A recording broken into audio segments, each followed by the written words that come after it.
கவலை இல்லாம colour print பண்ணுங்க, அதுவும் மிக குறைஞ்ச விலையில. Epson eco tank printers. இது வெறும் ஃபேபுலஸ் இல்ல, இது totally printables. So I'll talk less on the details of the supplementary demand, especially because I will be answering Shri N.K. Premachandran on specific questions that he raised, which is very valid. And as an honorable member, he's got every business to raise questions. I will certainly come to responding to him. But just to give a start, I'd like to say that this first batch of supplementary demand for grants includes 72 grants and 1 appropriation, that is for the Supreme Court of India. So the authorization is being sought for gross additional expenditure of 1,32,268.85 crores, wherein the net cash outgo or the cash supplementary is about 41,455.39 crore, of which I'll give the breakdown a bit later. Technical supplementary, which doesn't have an additional cash outgo, is about 90,812.17 crores. So this batch of the supplementary demand for grants also provides for recoupment of contingency fund advance of 14,825.42 crores. So much before I go into the detail, I'm a bit disappointed that there are members who speak, oh, this shows lack of budgetary planning and so on. Supplementary demands are absolutely necessary for a responsive government. I can't respond to departments or states which ask for funds on certain very critical aspects, saying, no, what I've given you in BAE is the final word, please take off. I can't say that. I will have to be responsive. But yet, I agree. I can't. माननीय वित्त मंत्री जी थोड़ा बताते रहो, धीरे धीरे सीख जाएंगे. अभी कुछ ट्रेनिंग पार्ट में होते नए नए हैं. So, of course, I granted that I can't have too many supplementary demands. Actually, I like to put on record here, due to the very careful monitoring by the Honorable Prime Minister, I can stand up here and say I've reduced the number of supplementary demands. I don't allow it to be more than two at the extreme. If anything, I'll try to have it just as 1 supplementary. So I would want that perspective to be brought in here. So the revenue and capital breakup for the cash supplementary is 40,000 for 40,058.35 crores for revenue and 1,397.04 for cash supplementary. The technical supplementary, where there's no cash outgo, it is from one saving in that ministry towards another, so it just swaps within the ministry or the department. 22,387.38 crores for revenue, and capital is 68,424. And rightly, members have pointed out, there's a huge outgo for fertilizers, and I'll explain it. And I can quite understand the sense of outrage N.K. Premachandran has spoken, saying, no, why should there be so much increase? But hang on, if farmers want more fertilizers and urea, the government can't sit and lecture to them saying, no, what do you mean? You can't take more than this. Can I say that? No. Particularly because after a good monsoon, if there is a demand for additional urea utilization, it's a business of the government to get it. Despite the fact, sir, since COVID, there is an unpredictable fluctuation in the urea prices, in the DAP prices, and the materials that we are importing. Despite that, there has been a very careful management. I must appreciate the fertilizers in the department, which carefully imports in time. I'll give you the exact numbers. Indian farmers have not been let down by the ministry. They've ensured that there will be, timely dispersal, both for the Kharif and the oncoming Rabi.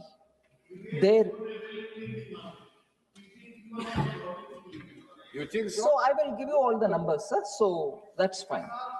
So urea.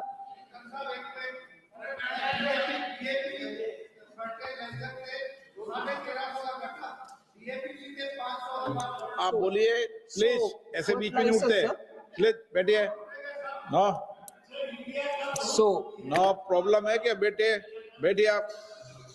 so I will speak as I respond to the honorable members. I thought this supplementary should have no issues for honorable. अगर दादा नहीं उठे तो सदन में जीवनता भी नजर नहीं आए। ठीक है सर, आप सदस्यों के पक्ष में ही रहते हैं कभी भी, so सदस्य के कारण ही सदन है। and fully. So just to respond, sir, again, I was a bit disappointed. Honorable member Dipendra Huda was probably giving a political speech here, and I want to give them that space. But it can't be on absolutely baseless, what can I say, arguments. I don't want to use the word allegation. He's not alleging anything. He's just saying, oh, this is not right, that's not right. I will come point by point to say where he was not really right.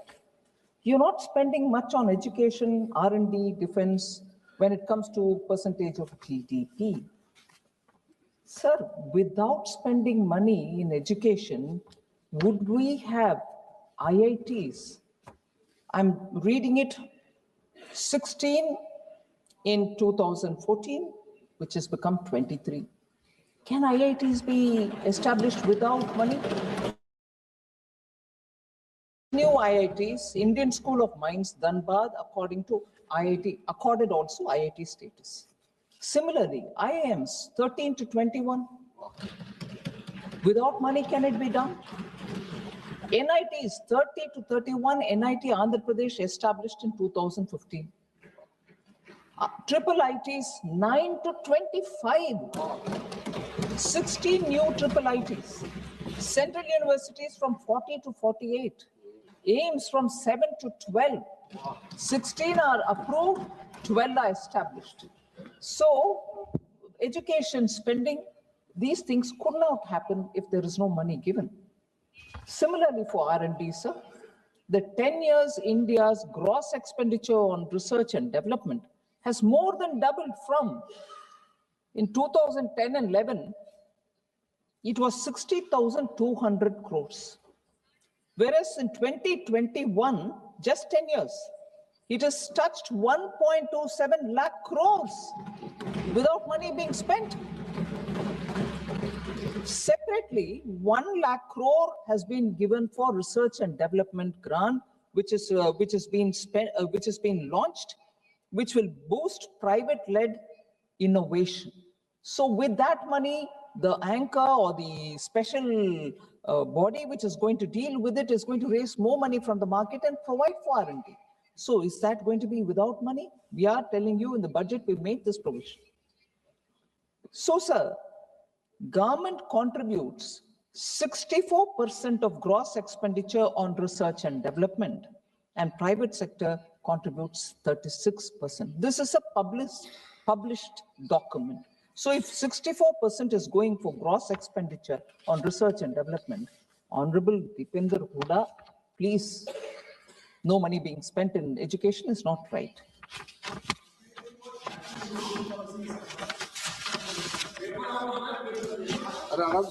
Sir, defense, education was one thing, research and development was another, and defense was the third. You're not spending money. So 53.83 lakh crores have been allocated for defense since 2014-15. 53.83 lakh crores. Is that not money going for defense? Otherwise, today, why would we also have defense production capabilities multiplied in this country? Indigenous defense production hit a record of 1.27 lakh crores in 23-24, a 174% surge from 46,400 crores in 2014-15. 2014-15, 46,400. Now, where is it reached even by 23-24? 1.27 lakh crores. Is that possible without spending? 16,000 MSMEs are emerging as game changers, strengthening indigenous defense capabilities. Will they grow without support? MSMEs, which are specializing in defense manufacturing. 788 industrial licenses have been issued for 462 companies for producing defense. And India's defense exports, which I'm sure the defense minister has said in so many different answers that he's given in the parliament questions. 2014, defense exports from India was 1,000 crores only. In 24-25, sir, it is 23,622 crores. Is that possible without a policy which helps? So that is one.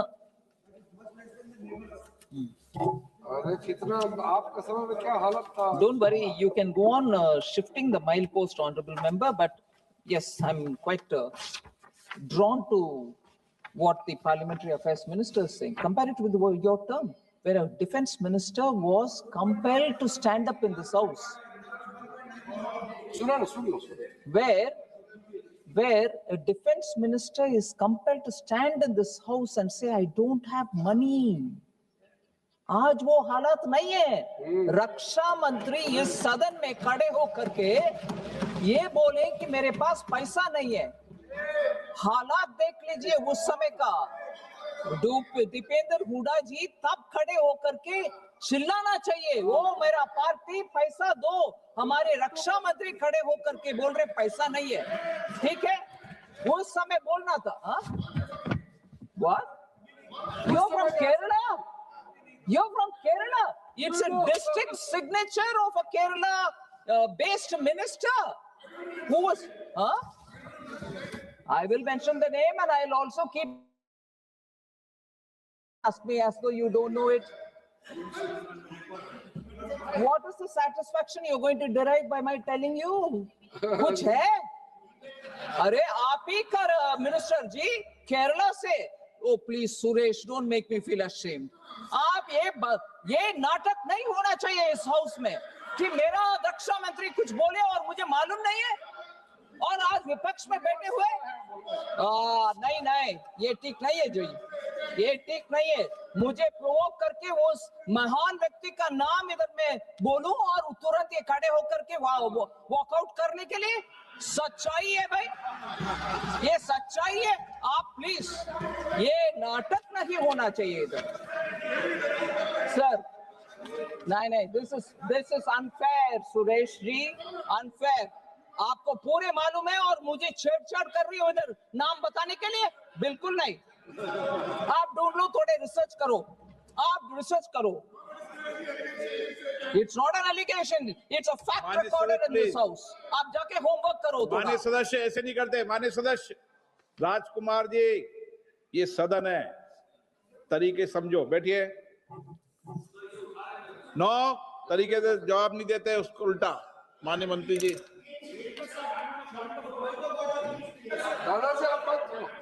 एक minute please.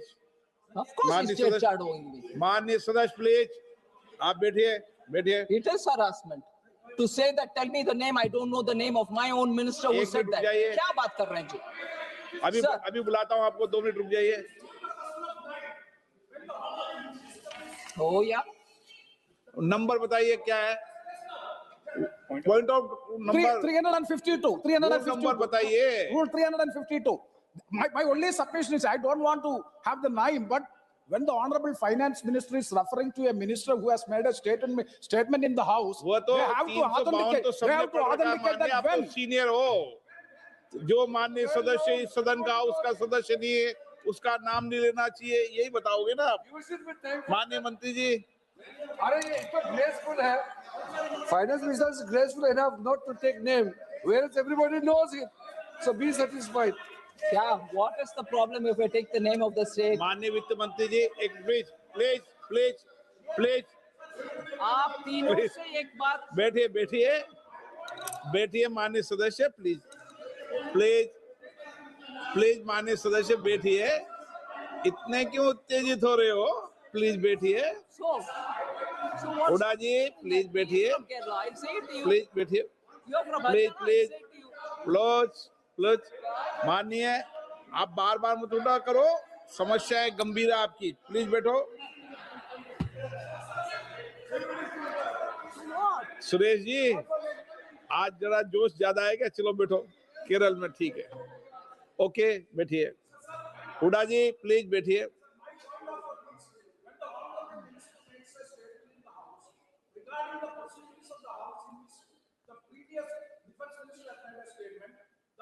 Like to know when, under what circumstances the Honorable Minister has made, that has to be authenticated by the Honorable Minister. That is the only point of order I would like to make. तो पूरे N K Premachandran जी का point को मैं क्या बोलते हैं, I take it upon my head as responsibility and पूरे authentication table पर रखूंगी सर कल दोपहर के अंदर। Of course I will do it, of course it's not as if I have said it without responsibility. मैं आपको वित्त मंत्री जी बैठिए, बैठ रहे, मैंने आपको कहा ही नहीं कि आप सदन के पटल पे रखो, मैं उनका जवाब दूंगा ना। 352 का जो वो उठा रहे हैं मैं जवाब दूंगा उसको। 352 के अंदर कभी भी जब डिबेट चल रही हो, डिबेट के संदर्भ में इन सारे विषयों को बोला जा सकता है, ये भी है उसमें 352 में। ठीक ये है नहीं है वे Premchandan ji. No no I will obey the order of the chair sir. चलिए माननीय वित्त मंत्री जी चलिए। सर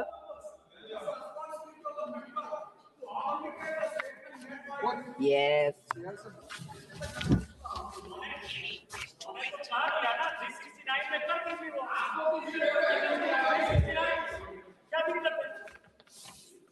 नहीं क्यों कर दे हैं, मैंने डायरेक्शन दिए हैं क्या, क्यों कर दे हैं? जब मैंने व्यवस्था दे दी 352 की, पूरी व्यवस्था पढ़ दूं क्या आज 352 की? हर बार सदन में 352 की व्यवस्था पढ़ना जरूरी हो गया तो आज पढ़ी देते हैं इसको भी। बैठिए वित्त मंत्री जी, नहीं तो क्या है सीनियर व्यक्ति भी 352 को उठाते रहते हैं, इसलिए मैं आपको 352 की व्यवस्था आज कंप्लीटली देता हूं। तथ्य विशेष को निर्देश नहीं करेंगे जिस पर न्यायिक निष्कर्ष निलंबित हो। कितनी बार इन विषयों पर चर्चा हुई है सदन में? जब डिबेट होती है तो संदर्भ लेते नहीं लेते? डीएमके के माननीय सदस्यों ने विषय सदन में उठाया। Number 1,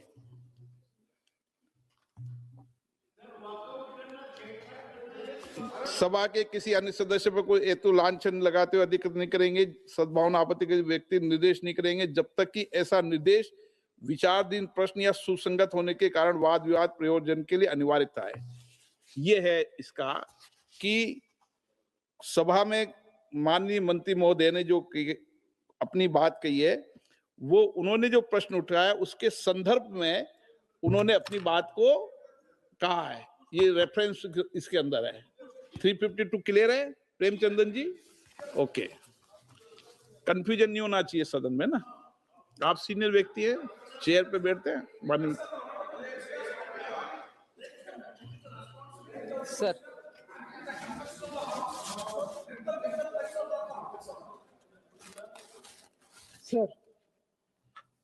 Sir, there is income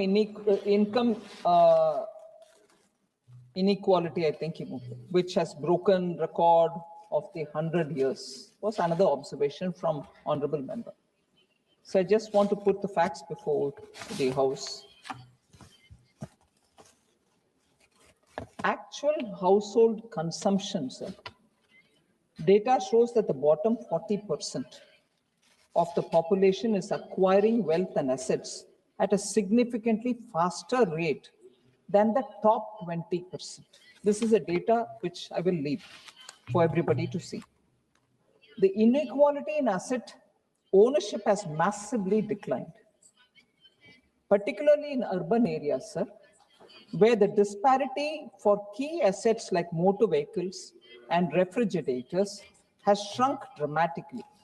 The rural poor, sir, I give you the data here, have experienced a significant growth in purchasing power that defies the incorrect analysis given by the Honorable member, Sri Huda.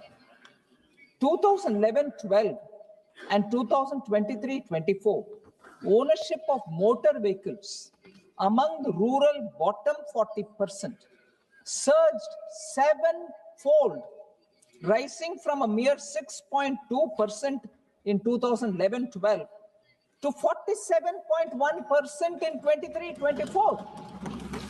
So motor vehicles now has become affordable for the bottom rung also.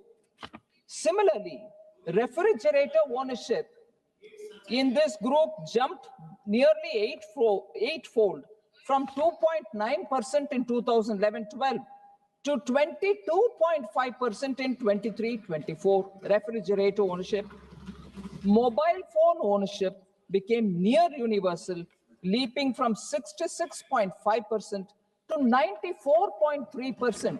Is this not asset being acquired by the bottom rung of the people? Whereas, sir, no, God. आप बैठे मत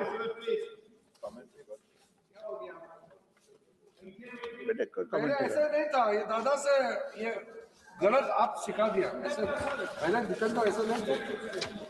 Sir, in urban India, अच्छी चीज सीखे, बुरी चीज क्यों सीखे? बुरे चीज सीख रहे हैं सर। माननीय मंत्री महोदय।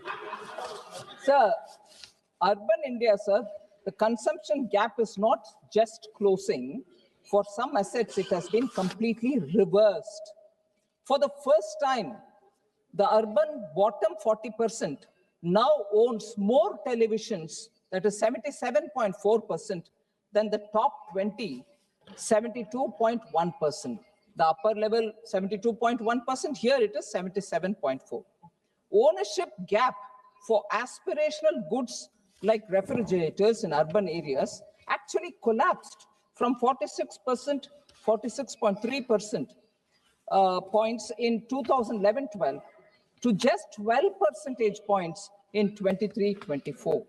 So the asset poverty expression, sir, which is defined as households owning none of the key assets. So that is asset poverty. That number has actually been thrashed, falling from roughly 30% to just 5% among rural poor, which means rural poor now 5% or less are the ones without any asset at all, whereas the rest of them have some asset or the other. So we need to understand growth has actually become quite broad-based, and people from the bottom rung are the ones who are acquiring one or the asset.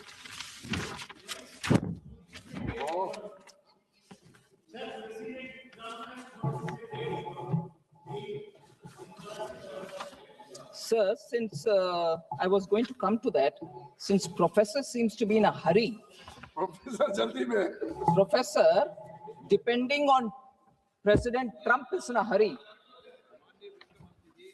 आग्रह कर रहा हूं कि आप जो बेटे बोटे बोले उस कमेंट पे टिप्पणी करो मत।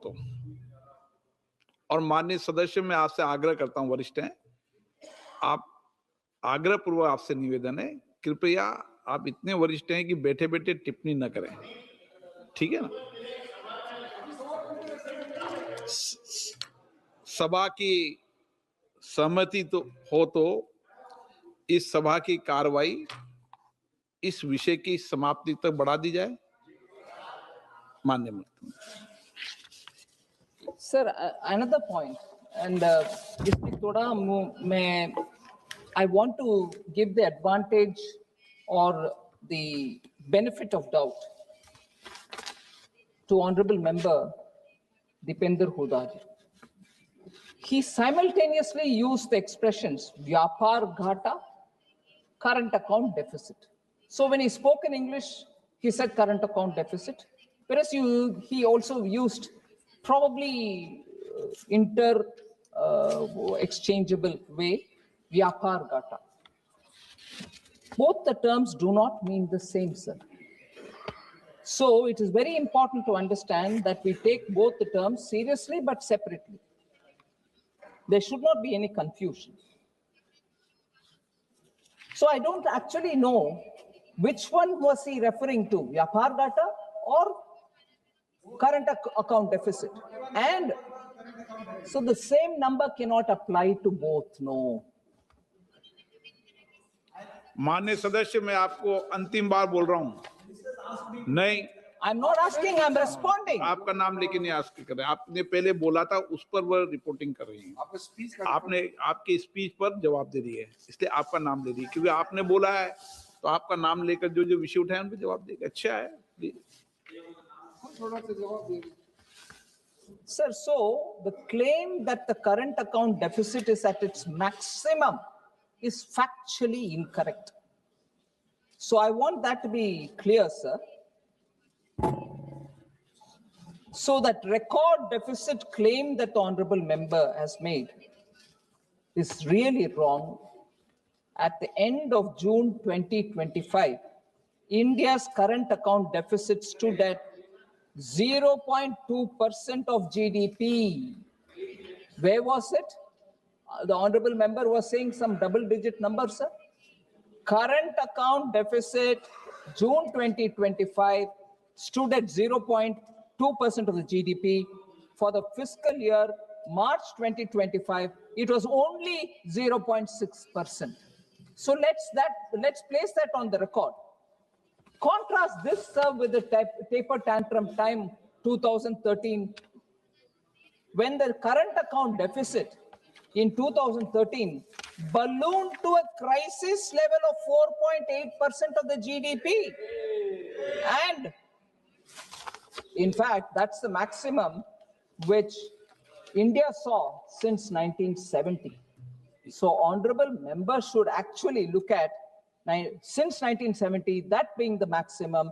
Please, I hope this correction comes into play. 2013, sir, they were volatile capital flows constituting 96.1% of all our reserves, leaving the economy completely vulnerable to sudden outflows. Today, that ratio has fallen to 66.6%, proving we are far more stable now than the time of 2013. So, honorable member, be assured the economy today is actually moved from fragility to a level of fortitude. So that is the matter of fact number there. Sir, the import cover has also strengthened, rising from, in 2013, we had foreign exchange reserve only to cover 7 months of imports. Today, it has moved to being 11.4 months as of June 2025. So when I say from fragility to fortitude, this is the kind of number I'm talking about. So projecting the anxieties of 2013, sir, 2025 is a political fabrication, and that it ignores the hard reality. India has actually transitioned from external vulnerability to external resilience. So I would want to draw that to the honorable member's attention. Even worse was the comment on debt to GDP. Sir, central government's debt to GDP in 2013-14 was 52.2% of GDP. That was actually reduced by the time it was 2018-19 to 48.9% because of the strict monitoring which Honorable PM maintains on fiscal balance and strictly adhering to the policy of gradual fiscal consolidation. Whoever would have thought that we'll have COVID, as a result of which proactively government took measures to make sure lives are protected, livelihoods are taken care of, and our debt to GDP went up to 61.4%. It actually shot up.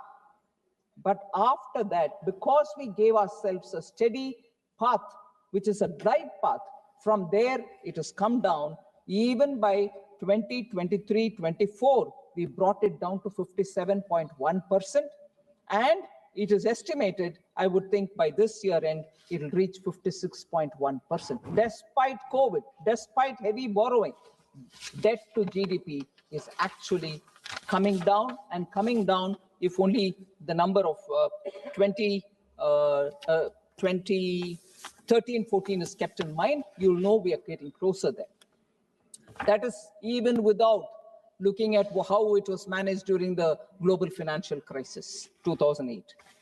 Sir, I do not want again to speak about debt to GSDP of several states. I'm not naming any state here, because it's a genuine concern. Debt to GDP will have to be brought down. It's also true that the debt to GSDP of many states are also shooting up. The honorable member should also, it's a legitimate concern, I've answered it, and I'm showing that we are bringing that debt to GDP down. We've given a commitment in the parliament, we are abiding by it every year without failure since 2020-21. Equally, there should be concern about debt to GSDP of many states. I'm not taking any state's name, but honorable member and many of us should be equally concerned about debt to GSDP in states, which are also going really badly, and therefore collectively, we have to work to bring the debt to GDP number, the debt to GSDP number down. So Make in India has now become Make for India. Again, sorry, sir, absolutely ignores outcomes on the ground. That's not a fair comment to place. India has emerged as a net exporter in sectors such as electronics, pharmaceutical, engineering goods, and defense. When I say net exporter, I'm sure the honorable members know that what we export and what we import are aligned, are reconciled. And when you're a net exporter, you mean that you're exporting more than what you're importing. Just give few numbers. In 2014-15, sir, production of electronic goods in this country was only 1.9 lakh crore. In 24-25, it is 11.3 lakh crores. So, exports of electronic goods, 14-15, 38,000 crore it was. Now it's 3.27 lakh crores. 8 times it has grown. Mobile manufacturing units were only 2 in 2014-15. 24-25, there are 300 of them.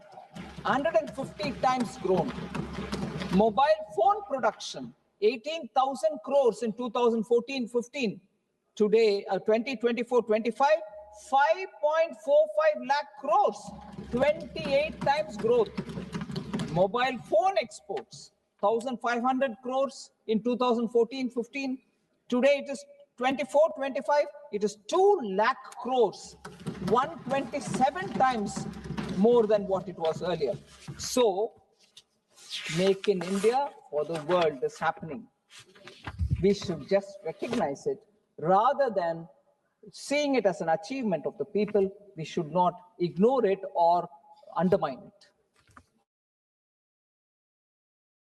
Members spoke about how IMF has highlighted concerns about GDP data. Not even a week ago, I stood in this house and explained, what is that C grade? What is it for? Singularly, it is for the fact that we are still keeping 2011-12 as the base year.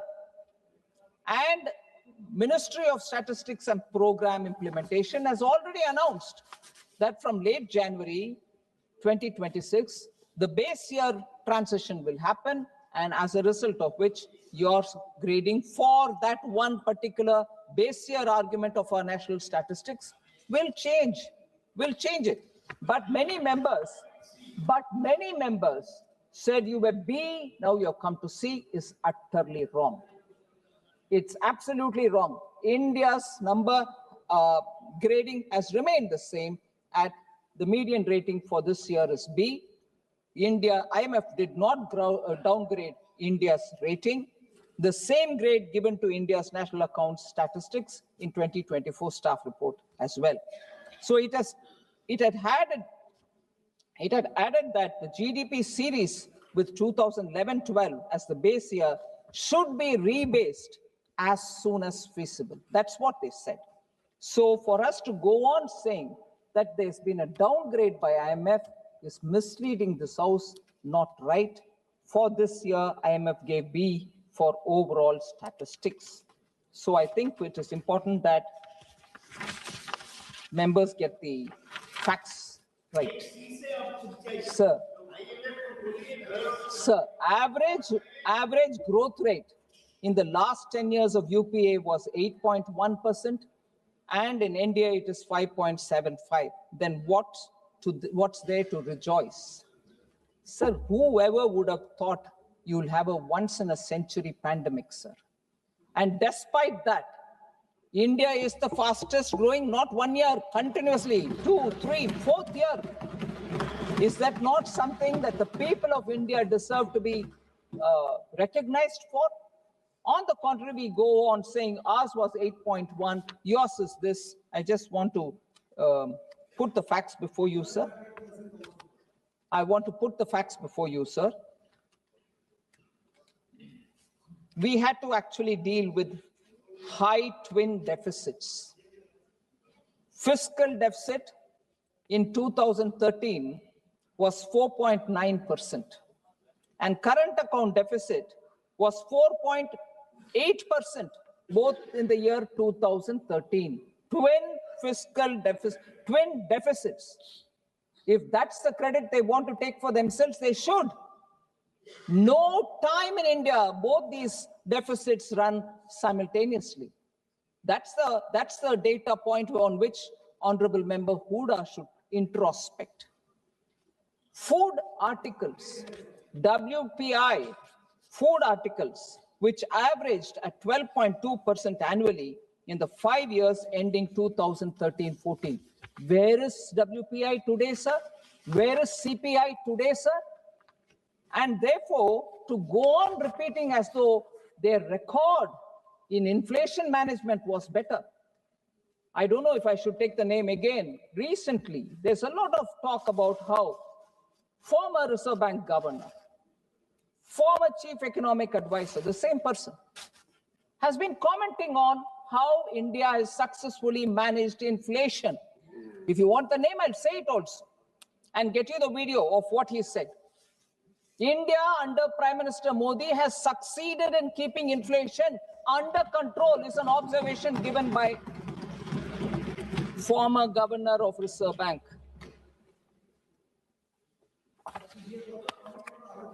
Sir, Trump said India is a dead economy. What is the central government saying? Sir, while the global growth is 3.2%, India is growing at 8.2% last quarter, becoming the fastest growing major economy. Every institution is raising our growth outlook for this year and for the forthcoming year. IMF Chief Kristalina Georgieva on 14th October 2025 said, I'm very big on India because of the boldness of their reforms. India has proven the naysayers wrong, unquote. So there are clear expressions recognizing India's growth, and no dead economy gets a credit rating up S&P and R&I. If your economy is dead, why will they upgrade, sir, your growth? Your credit rating, sir, why is it getting upgraded? So somebody said something somewhere, however important that somebody is. We should not depend on that, but rely on data available within the country and also data coming from elsewhere. Rely on data. Can a dead economy grow at 8.2%? Can a dead economy get credit rating upgrades? So constantly looking at someone and saying, oh, he said that, what is it? What do you want to say? Numbers are saying it, sir. So look at the indicators. Tractor sales in October 25 reached the highest level of for any month in the past 11 years. Retail commercial vehicle sales jumped by 17.7% in October 2025, reaching a 3-year high. Automobile registrations surged by 23.4%. Passenger vehicle sales grew by 15.5%. GST e-way bills grew by nearly 28% year on year. Services export achieved their highest ever monthly level of $38.5 billion in October. And UPI transactions grew by 60% in October 2025. So that's the case, sir. Now I move on to talking about fertilizer. Very important, sir. Between June and October 2025 Kharif crop season, the projected requirement of fertilizer was 185.39 LMT, lakh metric tons. The availability which the ministry ensured was 230.53 lakh metric tons. What is the estimated projected requirement? 185.39. What is the availability? 230.53. Okay, you can say, oh, you made it available, but it didn't reach the ground. What was the sales? 193.20 lakh metric tons. So what was projected? More than that got sold, and more than that is still there. So we have managed it in such a way that today we have a buffer available for the oncoming Rabi season also. So within a month, by carefully managing the import, urea stock increased from 48.64 lakh metric tons as of 1st October 2025 to 68.85 lakh metric tons by October 31st, 2025, which means within a month, 20.21 lakh metric tons have been added by carefully importing steadily. So there is no shortage, neither during the Kharif nor for the current Rabi season. So domestic urea, and also this point was made, if the overall stock increased from 48.64 lakh metric tons as of October 21st, which is what I said, to 68.85 lakh metric tons by October 31st. Where is the shortage, sir? We've been importing without blinking our eye because we don't want any shortage for farmers. Domestic urea production, about which N.K. Premchandran ji spoke. Domestic urea production has also shown improvement, with the production during October 2025 reaching 26.88 lakh metric tons, sir, higher by 1.05 lakh metric tons compared to the same month last year. So even month-to-month comparison, we have increased by 1 lakh metric tons within the country by domestic production. Not only we are importing despite the increase in cost, but we are also increasing the domestic production. So average monthly production between April and October remained a robust nearly number of 25 lakh metric tons. So I would want this to be put on the record that there is no shortage of fertilizer, and whether it is imported or domestically produced, sales also show. Yes, there are,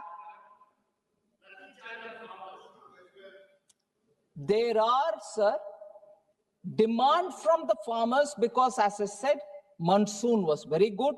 They see prospects for one more crop because of the rain and lovely moisture on the ground. So farmers want more urea, and to give them the additional urea that they may require, we have made sure that the import and the domestic production are going on. So N.K. Premchandran ji, no carelessness in dealing with the amount supplementary demand for grant requires is because we are ensuring that there is enough stock of fertilizer. So to that extent, you need the additional appropriation. So that's why we've come to the House to say, please give us the right so that we'll get more for them. For imports, sir, further, the imports of approximately 17.5 lakh metric tons are already lined up for November and December. They will keep coming. The payments are done. 17.5 lakh metric tons are coming now, imported, just so that there shall not be any more doubts in the mind. The stock is there, we will distribute it. Center has supplied fertilizers to every state, and the supplies are monitored in real time through integrated fertilizer monitoring system. So that I want to put on record, sir, so there is no shortage. Sir, Honorable Member Neeraj Maurya, is he here? Said, we have brought in this new scheme in the education sector, one nation, one subscription. What comedy it is. Honestly, sir, education, we are spending. Please do not call it a comedy. Universities in top cities have subscription for very good journals and peer-reviewed articles which come in digital form as well. That university can afford to pay the money and get the subscription. But universities which are in smaller towns, state universities, which are in tier 2, tier 3 towns, cannot give that kind of money for subscription. So India actually collectively bargained. And I appreciate the HRD. I was in a university. It was so expensive to have to get the subscription paid to get some magazines or journals which are important. India has taken a very good decision under Prime Minister Modi so that this country will subscribe and get the subscription, and it will be available for big towns, small towns, tier 2 towns, any town, anywhere.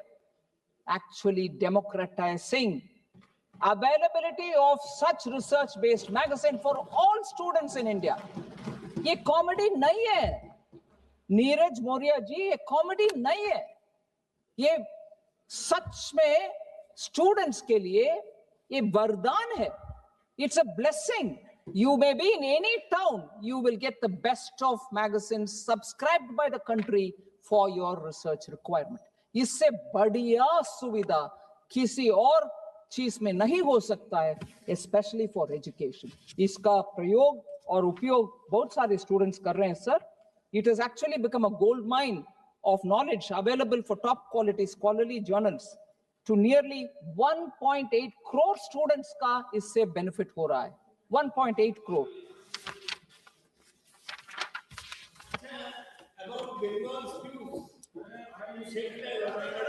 Sir, last 2 points, sir. Unemployment. 5.8% was the overall unemployment rate as per usual status, declined from 5.8% to 3.2% in 23-24, 5.8 in 2018-19. Similarly, female unemployment rate, 5.1% in 2018-19, is now come down to 3.2%. Similarly, youth aged 15 to 29, unemployment rate declined from 17.3% in 2018-19 to 10% in 23-24.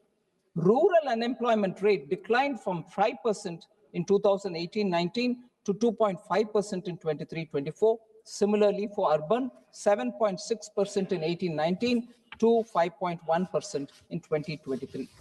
So there are more data available, but the one important thing is EPFO. Overall EPFO membership has increased from 3.76 crore in 2016 to 7.37 crore in 24. The net additions to EPFO, which will actually tell you about the unique number of people who have newly joined, is the net EPFO addition in 2025 stood at 129.8 lakhs, reflects that jobs are being taken by young people. Sir, women's safety was a question which one of the honorable members raised. I want to say, under the Nirbhaya Fund, 7,712 crore has already been allocated and with over 6,200 crores released already, and safety initiatives. 843 one-stop centers are operational across the country, having assisted over 11.9 lakh women. Women's help desks have been established in over 14,000 police stations, and safe city projects are also being undertaken. Normally, if you put it all together, gender budget is a number that I can give. For the benefit of women and girls under different schemes, Government of India has allocated 4.49 lakh crores for the year 2025-2026. That itself shows the quantum of money which is going through various schemes for the benefit of women. Sir, lastly, Gurmeet Singh Meet from Aam Aadmi Party raised this issue that there should be proper allocation to Punjab when it comes to Khelo India scheme. I want to highlight, sir, that several initiatives have been taken under Khelo India scheme to engage and promote youth participation, particularly in Punjab. 29 Khelo India centers have been established in Punjab. Punjab has a Khelo India State Center of Excellence for hockey, boxing, and athletics. 24 Khelo India academies have been established in Punjab.